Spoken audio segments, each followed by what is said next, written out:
Down we go. A trip into Russia's underworld. Deep inside a tunnel maze, 60 meters below the sea, above us the Pacific Ocean. There are some rusty things here that haven't been used in 20 years. No idea how strong they are. But one thing at a time. We're going to Vladivostok, Russia's most important defensive post in the east. Until 25 years ago, foreigners here were told, no entry. The city and its underground tunnels were restricted areas, and it's into these catacombs that our reporter Nico plans to descend today. Of course, I've prepared myself because we want to spend a night underground. Sleeping bag, food, tea, kettle, and water, of course. Unfortunately, I'm told it's about 3 degrees, so it's going to be a very chilly night. We have an appointment with Alexei, a digger, for 17 years. So-called diggers love the underworld. And without Alexei, we probably wouldn't get far today. Only a few people know this underground fortress, and even he doesn't know everything. To our surprise, we go to the ocean first. So, here we go. The area around Vladivostok is a fortress, walls at the top, underground, the longest military tunnel system in the world, which runs underneath the ocean to Ruski Island. Our first destination, the island of Askold. There we want to descend for the first time, here at this point. Our team is enjoying the fresh air and daylight, for now. It's about to get dark for Nico and camera woman Arina. The SEALs don't care about any of this, but we realize why this was a restricted area. The Russians used to control the entire bay from here.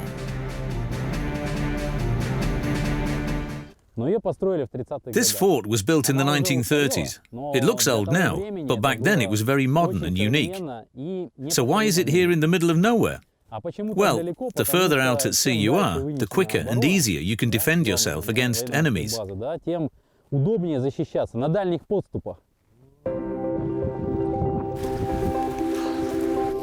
You've got to go up for a bit first before you can go down.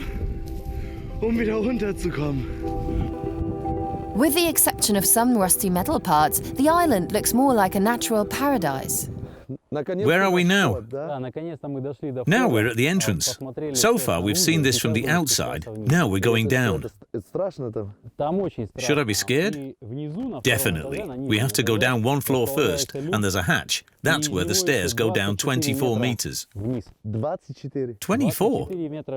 24 meters straight down. No security, no protection. Which means you could die.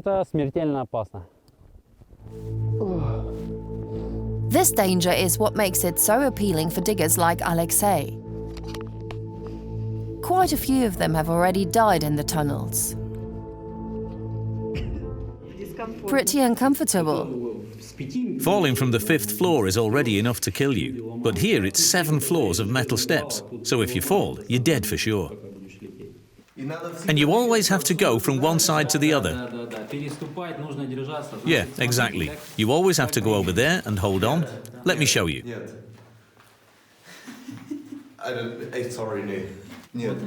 Even I'm scared. I'm going first. You watch me do it, and then you do it after me. For real? Yes. This is no joke here. If you're dizzy or your knees are shaking, you shouldn't be doing this. But that's exactly how I feel right now. Then you'd better not do it. The shit thing is, the worst thing is that you go in there and then you've got to change sides every 3 meters and it's a 24-meter drop. There are some rusty things there that haven't been used in 20 years. No idea how strong they are. No way. Is there another way in? Yeah, but it's really dirty there. I mean, really dirty. Well, better dirty than dead. We decide to go the other way. My backpack's in the way. Let me help you. There's another entrance. I'm dying to see this tunnel. It is a walk of 1.5 kilometers to the next hatch. So this is the second entrance. Exactly. Let's see what awaits us here. First impression, not much better than before. Now we're going down one floor. How many years has nothing been done here? Over 20 years. And what was it like before that? What was here? There used to be artillery here. Doesn't look too safe. Camerawoman Irina gets to the bottom safely. It's perfectly safe. That would last 100 years. So here's the hatch. There's a ladder, then a little ledge, then another ladder, and so on 9 times. That's child's play. Now I've got a big mouth all of a sudden.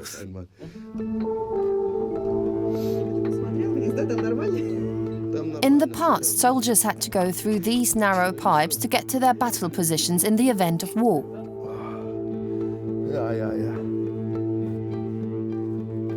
Don't hold on to the pipes, they might break. If you see pipes, do not hold on to them.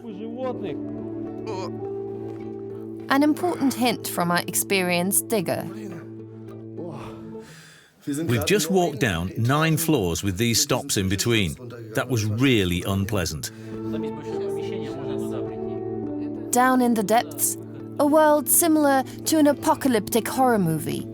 It's hard to imagine that soldiers lived here for months on end. So this place is unbelievably dirty. If you look at the floor, it's just one big mud bath. If you look at this, I think it's unbelievable that the Soviet Union's and Russia's easternmost flank was supposed to be defended against all invaders from these tunnels here. After a few hundred meters, we discover Soviet military equipment that's been left behind, with a special inscription. Electronics are from the 1930s. What does it say? Stalin Factory. Comrade Stalin's factory. Stalin. These are the unexpected things that a digger loves and that are only found underground. In just a word, tell me what you feel when you're here. Admiration. Every time I go underground, it's a wonderland. It's a closed, unknown world, and I'm discovering it myself. It's great to see it with my own eyes.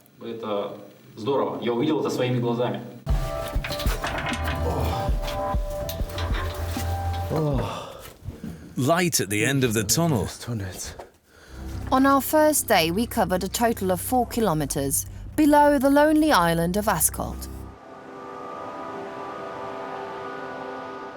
Boy, am I glad to see the daylight. And it's so great to walk upright again and enjoy this brilliant view. Thanks very much. Tomorrow, we want to take it up a notch and venture into the tunnels under the sea.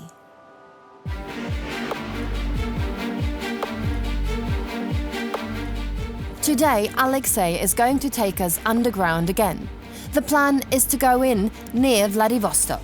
Later, we'll go underneath the sea, spend the night there, and in the end come back to the surface on WWII Island. The last sun rays for today. I feel a bit like a mole. At least today, entering the tunnels isn't as difficult as yesterday. This is the tunnel entrance for the guards. There's a long pit ahead.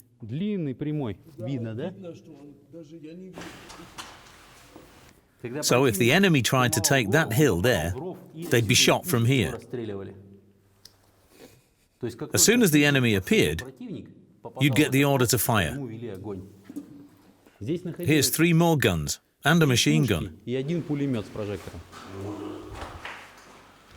We continue towards the ocean. Well, we've only just walked in here a few yards and it's really cold already.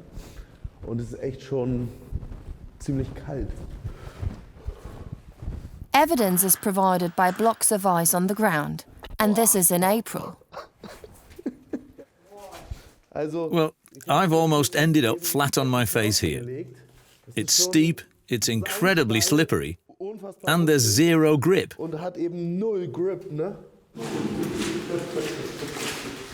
We've now been walking through the maze for some hours and our digger encounters a few obstacles.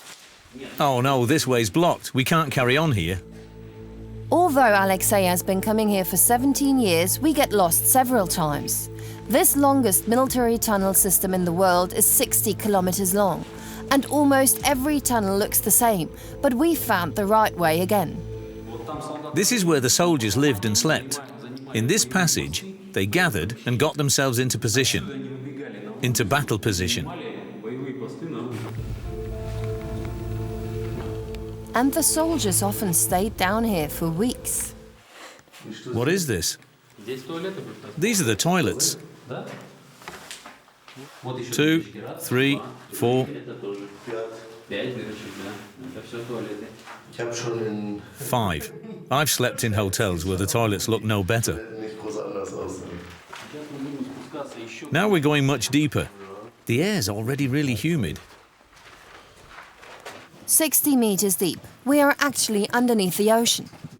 How are you feeling? Well, it's an adventure. That was so organized back there. Now it's getting wild.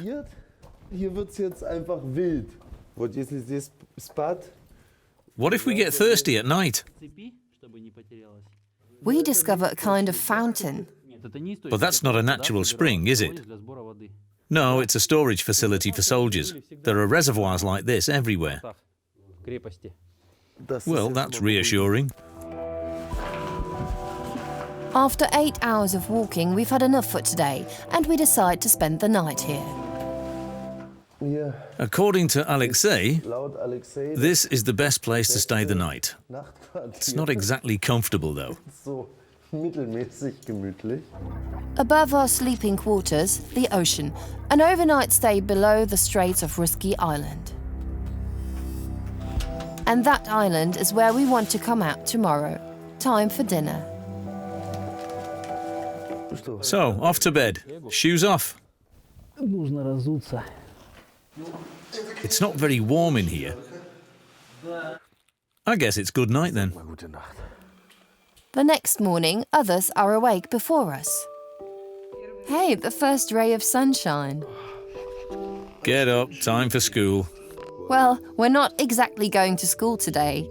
Meanwhile, we have been underground and under the sea for 15 hours.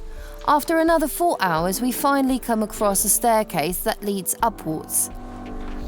Is it stable? Yes. I'll just have to believe that. Where do these steps go? Will they really lead us to the exit?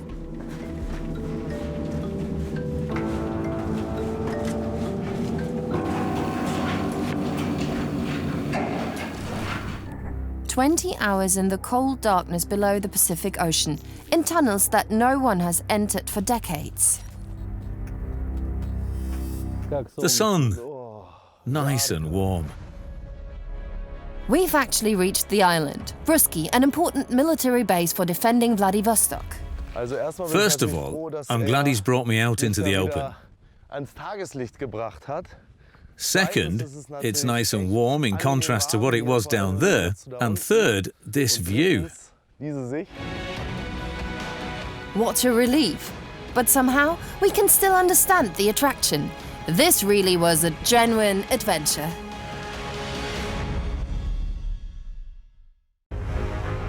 We're in a place called Peenemünde on the Baltic Sea island of Usedom. 73 years ago, this ruin was top secret. A new dimension of warfare was being prepared here, a wonder weapon in the fight against the Allies. Today, it's strictly forbidden to enter, and yet there are photos of the interior circulating on the internet. Fascinating pictures that have caught the interest of these two women. Let's have a look. For 3 months, Annette Petrich and Theresa Engel have been waiting for permission. Today, they are finally allowed to do a fashion photo shoot in this building. But the adventure is not without its dangers, so there's a guide to accompany them. And protective helmets are mandatory. This is a dilapidated building. Parts of it are really coming down. You can already see that from the outside, so watch out and we'll be fine. Despite the dangers, there's a great sense of anticipation about this lost place.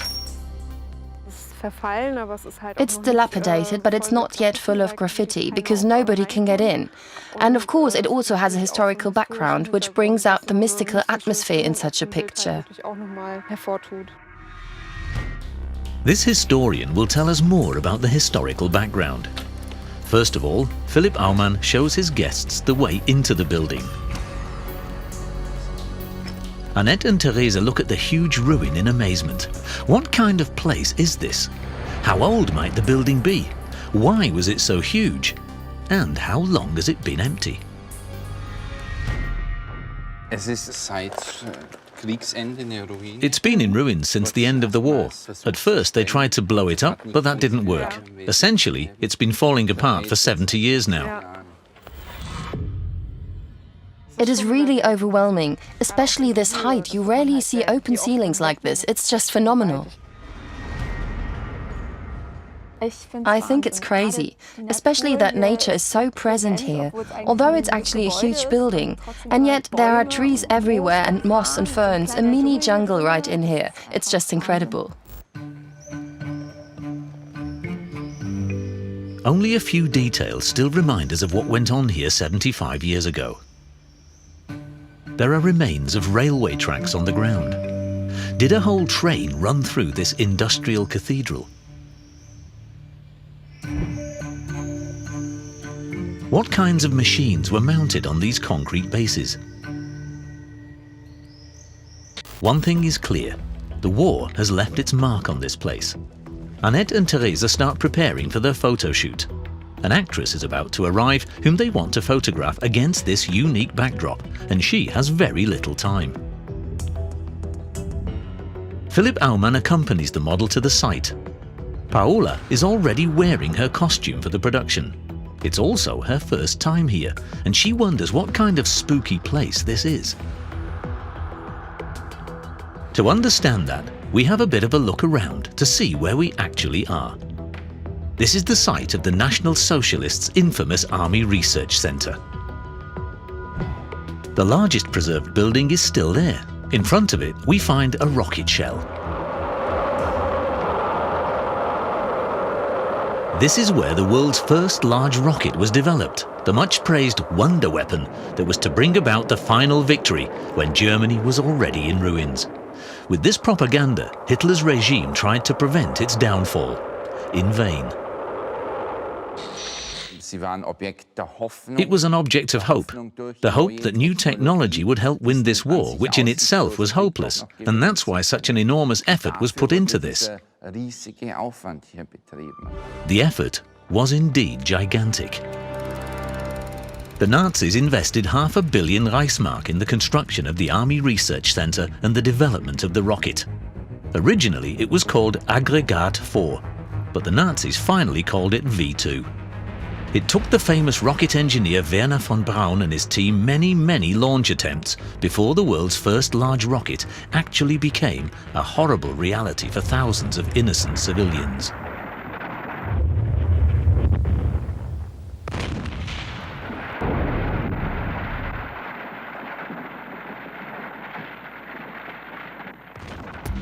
In October 1942, the engineers made a breakthrough. The V2 reached almost 5 times the speed of sound and flew 84 kilometers. In 1944, it flew as high as 174 kilometers and was the first man-made missile to reach outer space. The rocket was propelled by an explosive mixture, alcohol and liquid oxygen.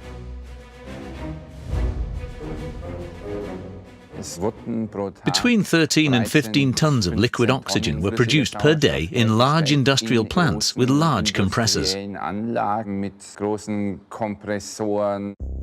For such gigantic quantities, a correspondingly huge factory was needed. It took more than 2 years to build the 73-meter-long factory hall. In August 1942, the plant was finally put into operation. 73 years later, in this once so ominous location, the photo shoot begins. At the place where photographer Annette is now directing her model, 5 huge aggregates were installed.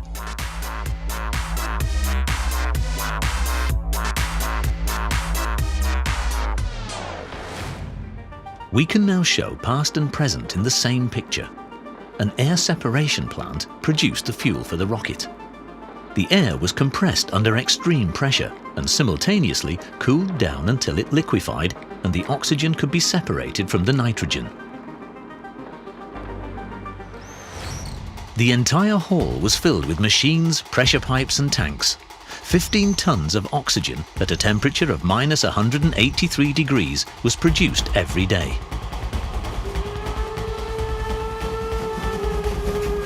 The factory was so huge that an entire steam locomotive with several pressure tank wagons actually fitted in here.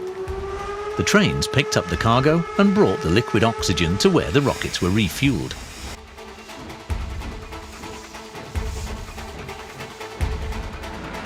Five tons of liquid oxygen, 1/3 of the daily production, filled the tank of one rocket.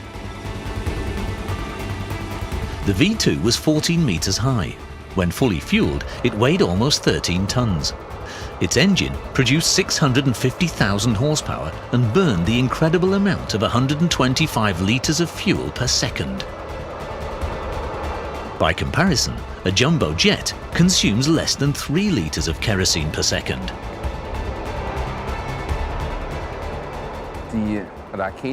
The rocket that was developed here is certainly an enormous technical innovation, perhaps the greatest transport revolution of the 20th century. But we must not forget that an essentially criminal objective was achieved here by criminal means. In the last 2 years of the war, the Nazis fired more than 3,000 V2 rockets towards England, France and Belgium. Some 8,000 people were killed. Even more people were killed in the production of the V2. Historians estimate that up to 20,000 forced laborers died in connection with the production of these rockets. It was this program which was so cynically called extermination through work. So it was the idea that the concentration camp prisoners should be killed at work by the working and living conditions. Only a few hundred meters away from the oxygen plant is the Historical Technical Museum. It commemorates the history of this inhuman technological revolution. The large building is the former power station, in which the enormous quantities of electricity for the production of oxygen were generated. Its history after the end of the Second World War is also told here. The Americans had no scruples about securing the services of the German scientists around Wernher von Braun for the emerging Cold War. In the USA, the Nazi engineers were allowed to continue developing the rocket without any repercussions. And the Soviet Union also built up its own rocket arsenal based on the captured V2 technology. It's an indisputable fact. The history of the large-scale rocket, of rockets being sent into space, all began from here. Back to the photo shoot at the oxygen plant. Annette is satisfied with the result. And yet, the whole thing feels strange when she considers the history of this location. During the shoot you might switch it off a bit, but I think there's a special atmosphere there. That's how I felt anyway. Yes, especially when you have a rest after the shoot or in between, and you look around a bit and ask yourself, what was it like here back then? On one hand, it's totally abstract, but on the other hand, it feels somehow oppressive. And the future? Historians would prefer to preserve the oxygen plant in this condition, as a broken monument, which visitors are not allowed to enter, but are allowed to look into. So far, there's no money to secure the ruin, but the oxygen plant in Peenemünde could become a valuable memorial to the inhuman megalomania of the National Socialists.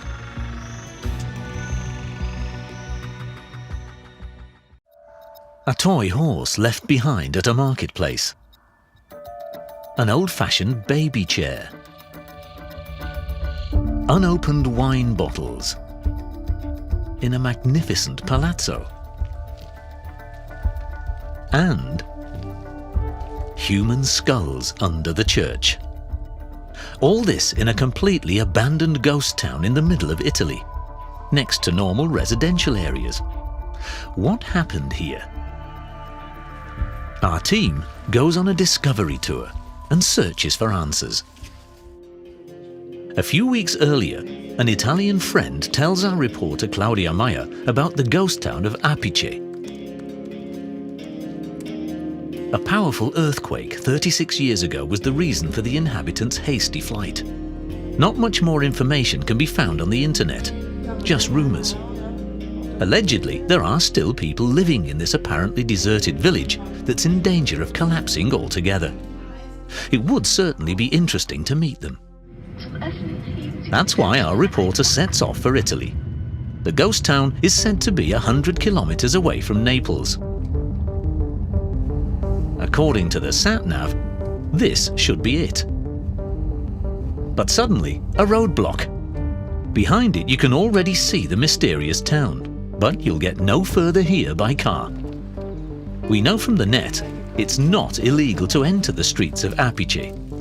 Only dangerous, because many buildings are in danger of collapsing, hence the many barriers. We venture inside anyway. But we remain cautious. Because of the obvious danger of collapse, we don't go inside any of the houses for the time being. Discoveries can also be made from the outside. After the earthquake, the former inhabitants left very personal things behind.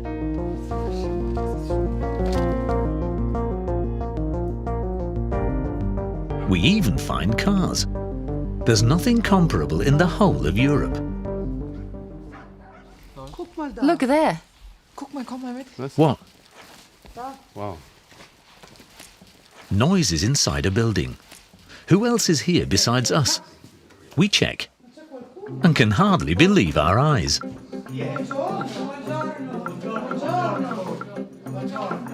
Unbelievable!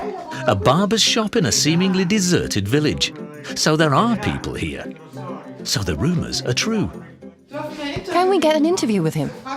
Possiamo fare un'intervista? Prego, e come? Ci fa tanto piacere, anzi, siamo onorati. Ja? Wunderbar. Awesome. I'm the last craftsman here, the very last one. I feel very attached to this historic place because it has enabled me and my family to live here for generations.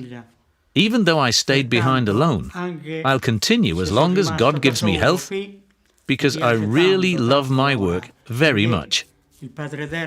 I will always stay here. Hairdresser Tommaso is the only one who comes into Apice on a daily basis. Although he no longer lives here, he's been cutting, styling and shaving for his regular customers from the neighbouring villages for over 60 years. Because his gentleman's salon is on the outskirts and is not in danger of collapsing, he's tolerated by the authorities.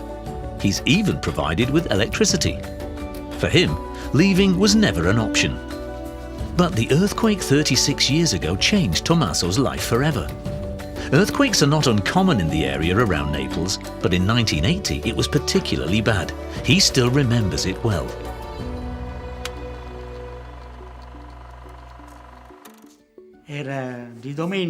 It was a Sunday, and we were all very excited because there was a very important football match, Juventus versus Inter. And then all of a sudden there was this unusual, enormous noise. It scared us very much. It was so incredibly loud. And then there was this huge cloud of dust. We'd never seen anything like it.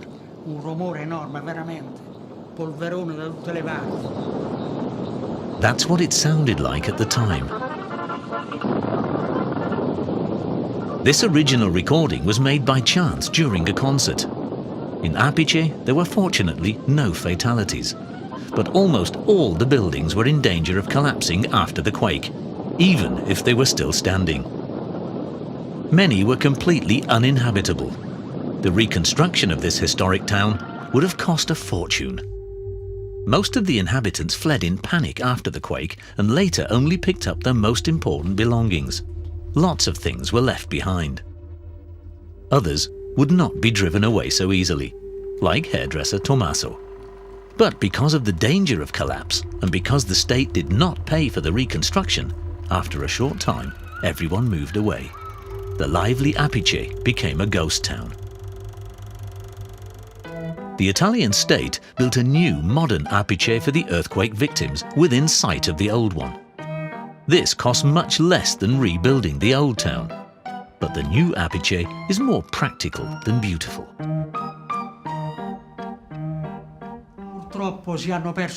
Unfortunately, too much has been lost. Many of our values, the sense of belonging together, family life, all lost. We used to live close together, door to door. You only had to call out to your friends. Everyone helped each other and we were a very close community. Now we live very far apart. We're scattered. We don't get along so well anymore. I hope it won't stay like this forever. In the meantime, word has got around that a camera team is here. Former resident Antonio Fruscianti has dressed up especially and is coming over to meet the camera team from Germany.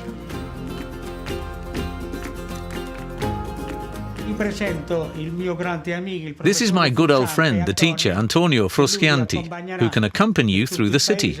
He knows his way around much better than me. He knows everything. That's a bit exaggerated, but I'll do my best. Above all, Antonio knows where it's safe. He knows the old town like the back of his hand. This is where he came out of the church at his wedding. Here, he was at a town festival.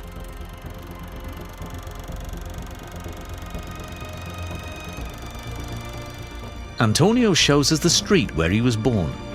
The earthquake has completely destroyed it. Plants rule here now. We have reconstructed the street according to his descriptions.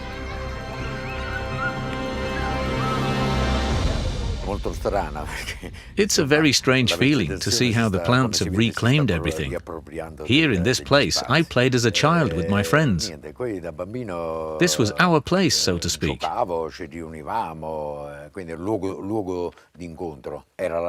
It feels like you're losing the ground under your feet. You're losing the place where you've lived all your life.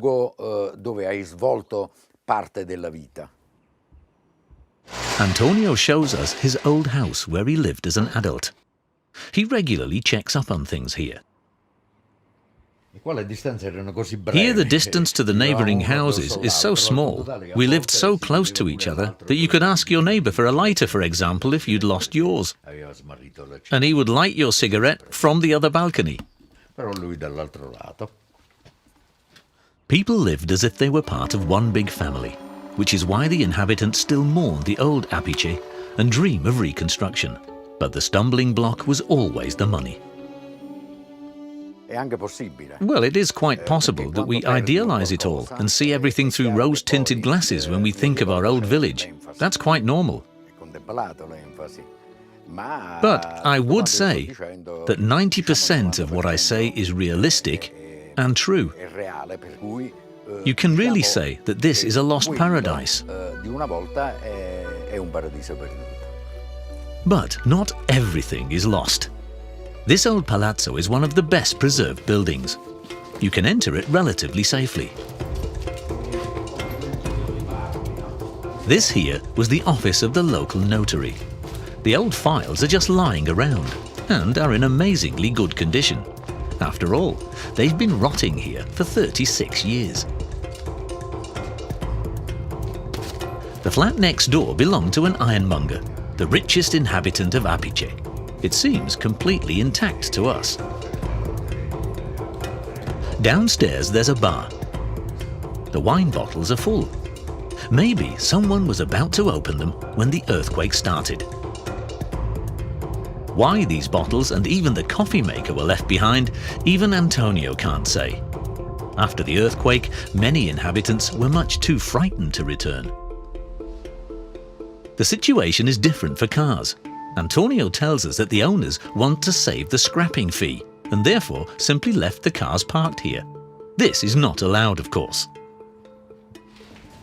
Really? Police? A policeman shows up. Are we going to get in trouble now because we've entered the houses? Not even our guide Antonio is sure if it's allowed. A legal grey area. Facciamo un documentario per la televisione tedesca. Tedesca? Sì, sì, su Apice. Bene. But after a short conversation, Police Chief Lovson Porcelli doesn't want to ask us to leave or even arrest us. He wants to help us. He goes and gets a ladder. The police chief wants to show us the church and the old cinema. Both are located in this building. He used to work at the cinema. All entrances are walled up to prevent vandalism and theft. This is the only way in. Look what I've found. Look what somebody's come up with. This cable doesn't belong to the electrical system. They've tied a chair to the cable so they can get in more easily from up here. Well, I'll be damned.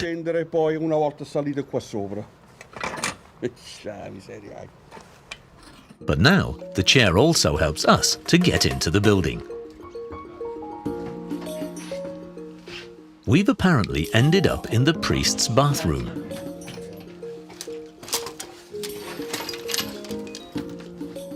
The church of Apice was of particular interest for thieves.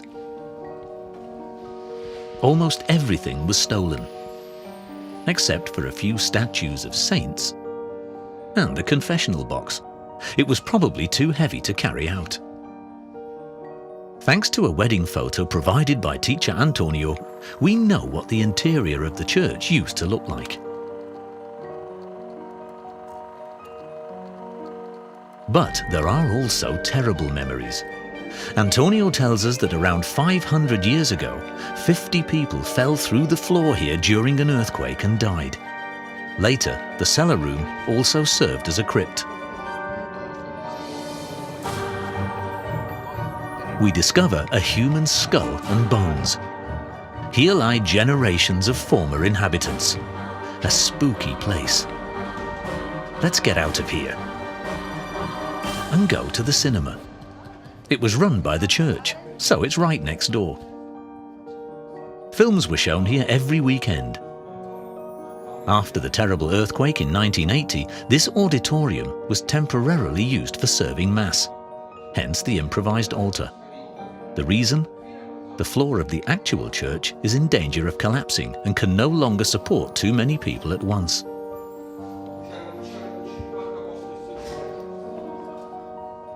For the cinema screenings, this white cloth was simply stretched out in front of the altar. But after some time, the last inhabitants moved away.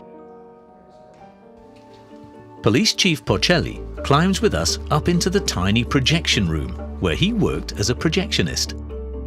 This is where he kissed his wife for the first time. But apart from that, it was rather prudish here.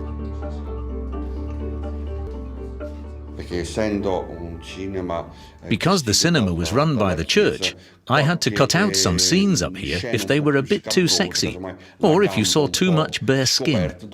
Then I had to stick the film back together again and make sure that it all fitted in with the story.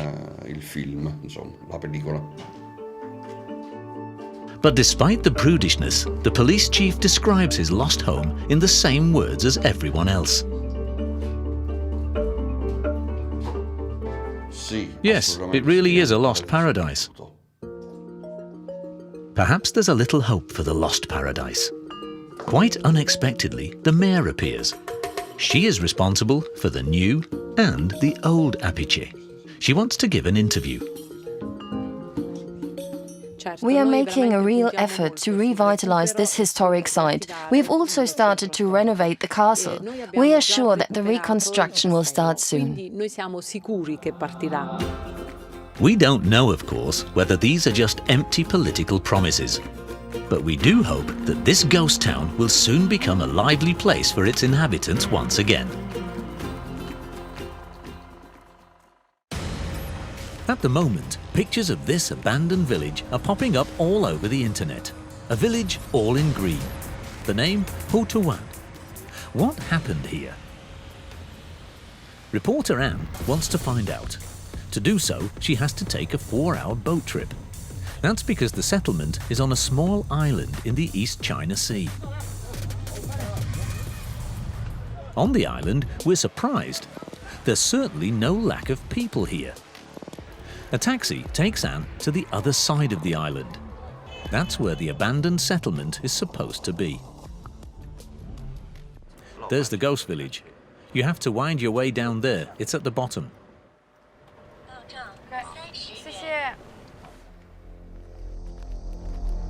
Ghost village doesn't exactly sound confidence-inspiring. The only way into the village leads Anne down an overgrown stairway. Here it's definitely getting greener and a bit more overgrown. I think this is the right place. And so far I haven't met a soul.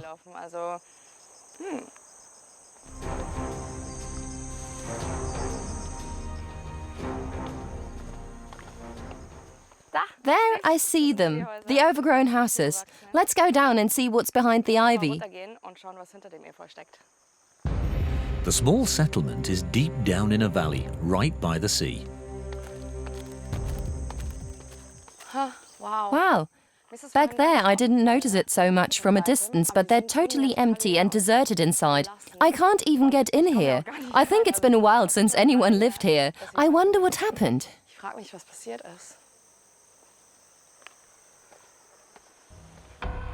With the help of our drone, we can see that the whole village seems to be completely deserted.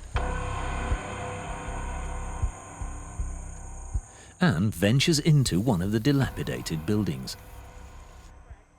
The building doesn't look very trustworthy, but it's not really that old.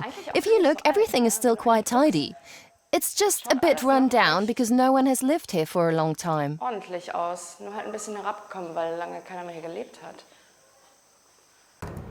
Anne continues to explore.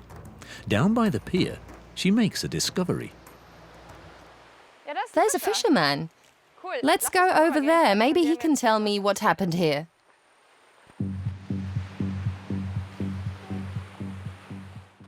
Hello. Hello. What are you doing here? I live here in the deserted village.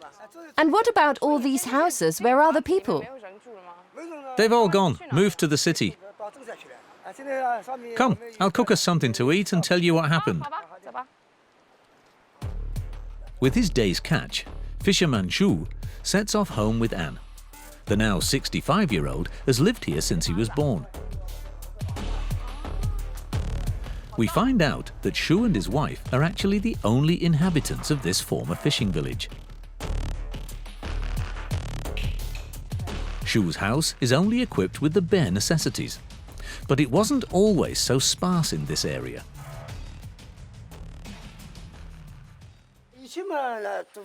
There used to be a total of 3 villages here.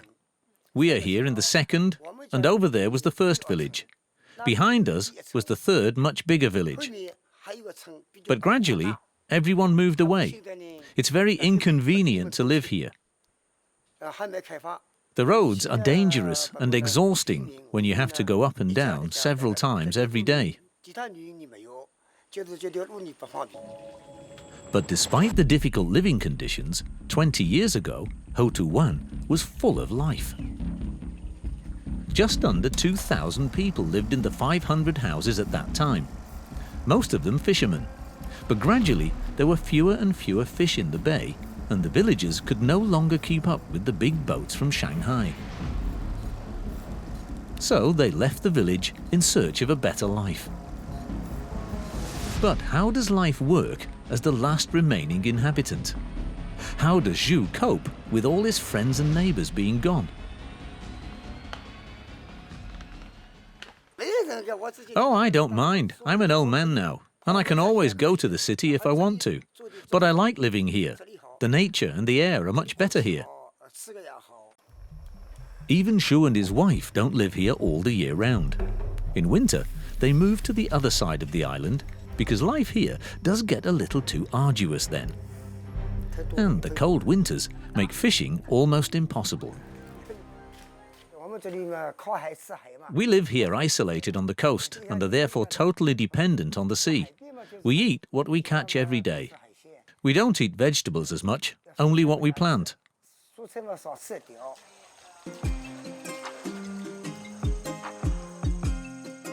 Then, Shu's wife Shueya joins them. Hello. This is my wife. Like her husband Shu, the 62-year-old has lived in the settlement since she was born. And now she wants to show Anne what nature has done to her village in just a few years.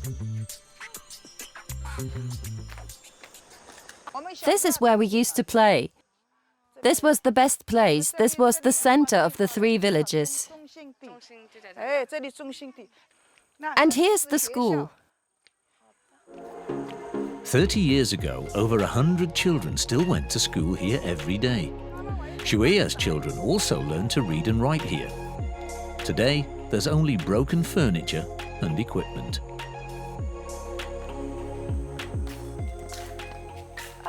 There are still all the signs here from when the children were taught here.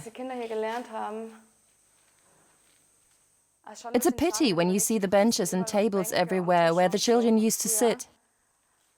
And now everything is run down and dilapidated. It's a bit sad. Especially because Shueya has no photos at all from that time.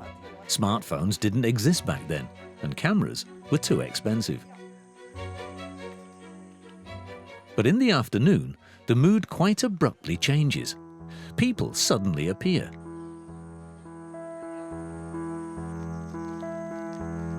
Dozens of photographers and sightseers, where just a few minutes ago, everything was peaceful and deserted.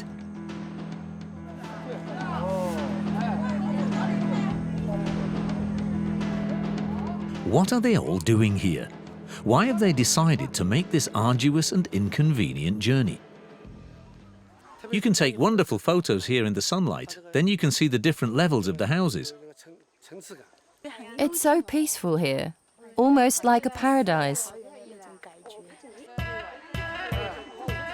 A few years ago, a photographer discovered the island as a motif. And Hutuwan has meanwhile become a real Instagram hotspot. Fisherman Shu has adapted to the new situation. He runs a small shop in his house for the tourists. On request, he even cooks local specialities. Food is ready. Come here, sit down. Once a week, he orders drinks and small snacks for the visitors. But having them delivered is quite a challenge.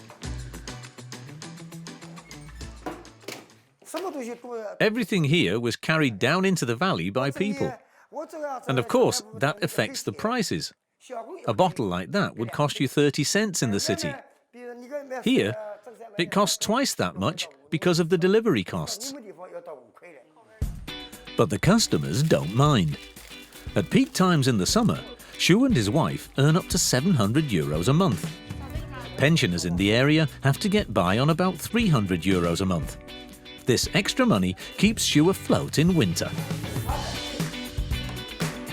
Meanwhile, the government has also reacted. After all, there's money to be made from the place. Together with the tourists, a security squad now comes every day. They maintain the buildings and dispose of the rubbish. For this, the authorities charge an entrance fee equivalent to €6.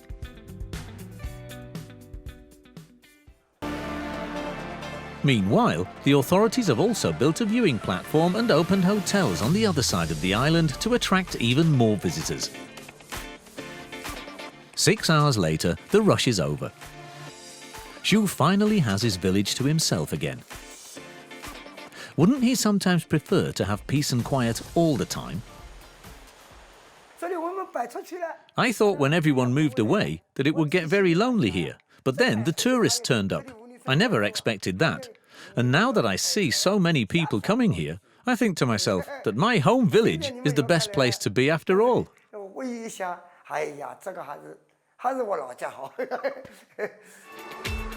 The abandoned green village of Hutuwan. Once a fishing settlement, Then an almost abandoned ghost village, which now comes back to life every day at least for a few hours, until the rush is over again.